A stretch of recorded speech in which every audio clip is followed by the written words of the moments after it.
नमस्कार। धर्म ज्ञान में एक बार फिर हमारे दर्शकों का स्वागत है और मैं हूं आपके साथ कविता राणा। हिंदू धर्म में पितृपक्ष का कितना महत्व है, इसका अंदाजा आप इस बात से लगा सकते हैं कि इस दौरान पितरों को किया गया तर्पण जहां पितृ दोष से मुक्ति दिलाता है, तो वहीं उनके आशीर्वाद से जिंदगी खुशहाल हो जाती है। पितृपक्ष का शुभारंभ हो चुका है और 17 दिनों तक चलने वाले इन श्राद्धों में प्रत्येक व्यक्ति अपने पितरों की शांति के लिए दान पुण्य से लेकर ब्राह्मणों को भोजन करवाता है। अब कोरोना काल में किस प्रकार पितरों का श्राद्ध किया जा सकता है, पितरों की याद में क्या mask, gloves, sanitizer, sanitary napkin और पीपीई किट क्या दान कर सकते हैं, ये जानने के लिए हमने देवज्ञ डॉक्टर श्रीपति त्रिपाठी जी से बातचीत की और उन्होंने क्या कुछ कहा, देखिए। नमस्कार, मैं हूं डॉक्टर श्रीपति त्रिपाठी। ऐसा पहली बार है कि पितृपक्ष में तर्पण कराने के लिए कर्मकांडी ब्राह्मण उपलब्ध नहीं होंगे। भोजन ग्रहण करने के लिए ब्राह्मणों से हामी भरवाना बहुत ही मुश्किल होगा और श्राद्ध कर्म में अपने नजदीकी संबंधित तक सम्मिलित होने से संकोच करेंगे। हिंदू धर्म सदा से ही खुद को समय, स्थान व स्थिति के अनुसार ढलता आया है और इसीलिए इसे सनातन धर्म कहते हैं। आइए जानते हैं कि कोरोना काल में श्राद्ध करने का क्या सही तरीका है। बदल गई है श्राद्ध की मान्यता। श्राद्ध किसी सार्वजनिक प्रदर्शन की बजाय व्यक्तिगत या पारिवारिक दृष्टि से पूर्वजों के प्रति कृतज्ञता प्रकट करने का पखवाड़ा है। कोरोना वायरस के दौर में सोशल डिस्टेंसिंग की अहमियत को समझते हुए आप इस श्राद्ध को अत्यंत सादगी से अपने घर में स्वयं भी कर सकते हैं और अच्छे ढंग से निर्वहन कर सकते हैं। घर में किए गए श्राद्ध का पुण्य तीर्थ स्थल पर किए गए श्राद्ध से 8 गुना अधिक फल मिलता है। कब करें श्राद्ध? जिस तिथि को किसी पूर्वज का निधन हुआ हो, पितृपक्ष में उसी तिथि को सूर्योदय से लेकर दोपहर के 12:24 के बीच उनका श्राद्ध कर्म करें। इसके पूर्व किसी सुयोग्य कर्मकांडी से तर्पण करा लेना भी अच्छा माना जाता है। इस दिन सात्विक भोजन करें। यदि किसी कारणवश ब्राह्मण या कर्मकांडी उपलब्ध न हो तो आप स्वयं किसी नदी या तीर्थ स्थल पर या घर के ही किसी उचित स्थान पर भगवान सूर्य को पंडित मानकर पितरों के मोक्ष के लिए पिंडदान करें।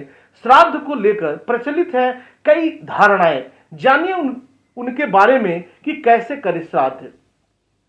श्राद्ध करने के कुछ अपने नियम होते हैं, जाने उनके बारे में।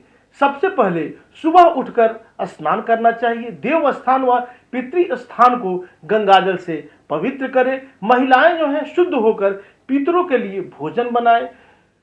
दूसरा जो है, पूजन सामग्री में सर्प, सर्पिनी का जोड़ा, चावल, काले तिल, सफेद वस्त्र, 11 सुपारी, दूध, जल, माला, दिवंगत पूर्वजों की फोटो।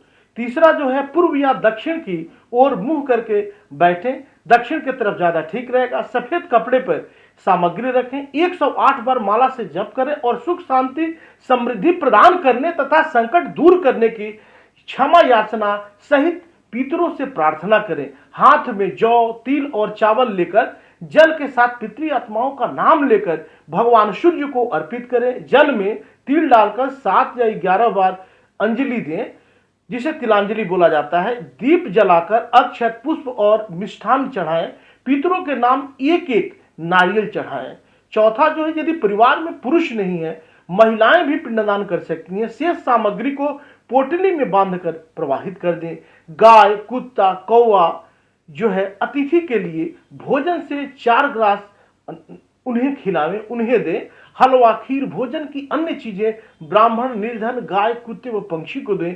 कोरोना में बदला दान करने का स्वरूप, आइए जानते हैं। कोरोना काल में दान का स्वरूप बदल गया है। अपनी क्षमता अनुसार किसी ब्राह्मण को दान दें। अब चिकित्सा संबंधित दानों का बहुत ही ज्यादा महत्व बढ़ गया है। आप पितरों की याद में इन चीजों का भी दान कर सकते हैं, जैसे मास्क है, ग्लव्स है, ऑक्सीमीटर है, पीपीई है, इसका पीपीई किट है, थर्मल स्कैनर है, दवाएं हैं, सैनिटाइजर है, साबुन है, नैपकिन है, सैनिटरी है, नैपकिन है, औषधीय पौधे या खाद्य सामग्री का दान भी आप कर सकते हैं। आप चाहें तो किसी निर्धन की आवश्यकता अनुसार आप सहायता कर सकते हैं, आप उन्हें मदद कर सकते हैं। आप उनको भोजन से संबंधित, दान से संबंधित सभी वस्तुओं को उनको उपलब्ध करा सकते हैं। तो श्रद्धा से किया जाने वाला जो भी सामग्री दें, आप श्रद्धा से दें, क्योंकि अगर आपके पितर प्रसन्न नहीं है तो आपके देवता भी आपको कुछ लाभ नहीं दे पाएंगे। पितर अगर रुष्ट हो गए, आपका जीवन रुष्ट हो जाएगा। तो यह पितृपक्ष जो है, पितरों के प्रति श्रद्धा से तर्पण करने का यह पखवाड़ा है, इसलिए अच्छे से तर्पण करें, उनके प्रति अपनी कृतज्ञता प्रकट करें। यही जो है बहुत महत्वपूर्ण है। तब तक के लिए दीजिए मुझे इजाजत, मिलते हैं अगले कार्यक्रम में। नमस्कार।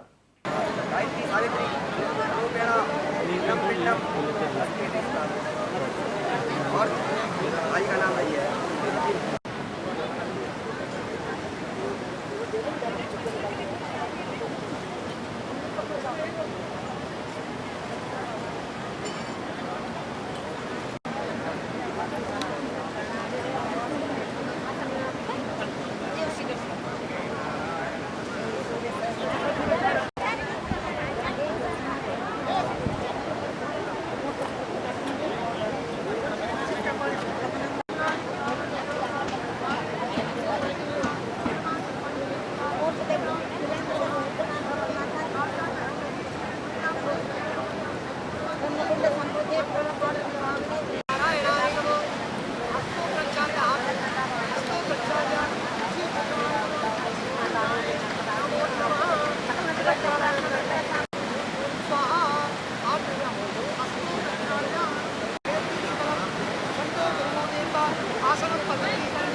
Thank you.